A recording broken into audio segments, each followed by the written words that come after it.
Walk స్వాతంత్రం, వ్యక్తిగత స్వేచ్ఛ ప్రతి ఒక్క పౌరుడి హక్కు. అలా అని సామాజిక మాధ్యమాల్లో ఇష్టం వచ్చినట్లు పోస్టులు పెడతాం. ప్రజల్లో విద్వేషాలు రెచ్చగొట్టే వారిపై ప్రభుత్వం ఉక్కుపాదం మోపుతోంది. సోషల్ మీడియాను మానిటరింగ్ చేసేలా ప్రత్యేక టాస్క్ ఫోర్స్ ఏర్పాటు చేయాలని నిర్ణయించింది. సైబర్ నేరాలు చేసే నిందితులపై సైబర్ షీట్స్ తెరవనుంది. నకిలీ పేర్లు, ఐడీలతో అనుచిత పోస్టులు చేసినా నేరస్తులు ఎక్కడ ఉన్నా ఖచ్చితంగా పట్టుకుంటామని పోలీసులు చెబుతున్నారు.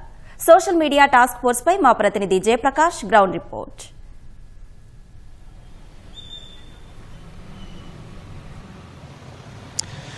అశ్విని, ఇటీవల చూసుకున్నట్లయితే సామాజిక మాధ్యమాల్లో అనుచితంగా వ్యాఖ్యలు చేయటం, పర్సనల్గా వాళ్ళని డీఫేమ్ చేసే విధంగా వ్యవహరించటం, వీడియోలు పెట్టడం, ఇటువంటివన్నీ చాలా ఎక్కువగా జరుగుతూ ఉన్నాయి. ప్రత్యర్థిని డ్యామేజ్ చేసేందుకే వాళ్ళు పని కట్టుకొని ఆ విధంగా వ్యవహరిస్తూ ఉన్నారు. ఇటీవల చూసుకున్నట్లయితే ప్రశ్న రావణ్ వ్యవహారం మనం చూసుకోవచ్చు. డిప్యూటీ సీఎం వాళ్ళ కుటుంబ వాళ్ళ పైనే అనుచితంగా మాట్లాడే విధంగా ఆయన ప్రవర్తించారు. దానికి సంబంధించి కేసులు కూడా నమోదు చేసిన పరిస్థితి ఉంది. అదేవిధంగా ఇటీవల కాలంలో చాలామంది ఈ విధంగా వ్యవహరించడంతో ప్రభుత్వం వీటిపైన చాలా సీరియస్గా తీసుకుంది. అందుకోసమే ఇటీవల జరిగినటువంటి కేబినెట్ సమావేశంలో నిర్ణయం తీసుకుంది. ప్రత్యేక టాస్క్ ఫోర్స్ ఏర్పాటు చేయాలని డీజీపీని ఆదేశించింది. అదేవిధంగా ఈ టాస్క్ ఫోర్స్ రాష్ట్ర వ్యాప్తంగా పనిచేస్తుంది. రాష్ట్ర వ్యాప్తంగా ఉన్నటువంటి కొంతమంది టెక్నికల్ నిపుణులతో ఉన్నటువంటి పోలీసుల్ని ఈ టీంలో తీసుకోనున్నట్లు మనకి తెలుస్తుంది. దీంట్లో భాగంగానే అత్యాధునికమైనటువంటి పరికరాలని ఇందులో ఏర్పాటు చేయనున్నారు.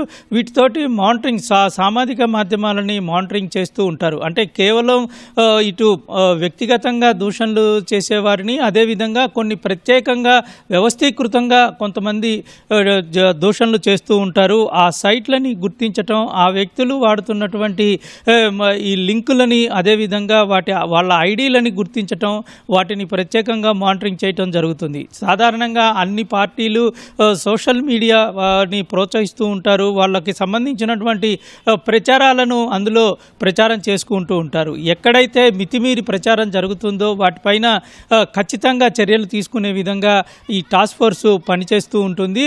అదేవిధంగా ఇటీవల చూసుకున్నట్లయితే కేవలం సామాజిక మాధ్యమాల్లో చేస్తే కేవలం మనకి తక్కువ శిక్ష పడే కేసులు నమోదు చేస్తూ ఉంటారు. ఐటీ యాక్ట్ ప్రకారంగా వాటికి సంబంధించిన శిక్ష చాలా తక్కువగా ఉంటుంది అనే ఉద్దేశంతో చాలామంది వాక్ స్వాతంత్రం ముసుగులో ఈ విధంగా వ్యవహరిస్తూ ఉంటారు. అయితే ఇక్కడ ఇటీవల చూసుకోవచ్చు, ఉపా యాక్ట్ కూడా పెట్టే పరిస్థితి వచ్చింది.